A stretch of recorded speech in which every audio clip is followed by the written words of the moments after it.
பெரும் செல்வம் கொண்டோரும் பேரன்பால் பணிந்திடுவார். அருந்தவத்தில் ஆழ்ந்தோறும் அருள் வேண்டி தொழுதிடுவார். ஒரு மனதாய் முனியோர்கள் முக்தியினை வேண்டிடுவார்.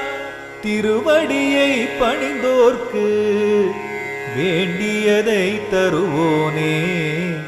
எல்லாமும் எனக்கருளும் தென்முகனே காத்திடுவாய்.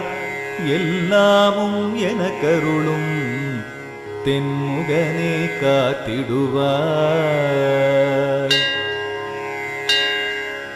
தட்சணவன் வதம் முடித்தாய் வீரபத்ரன் படையுடனே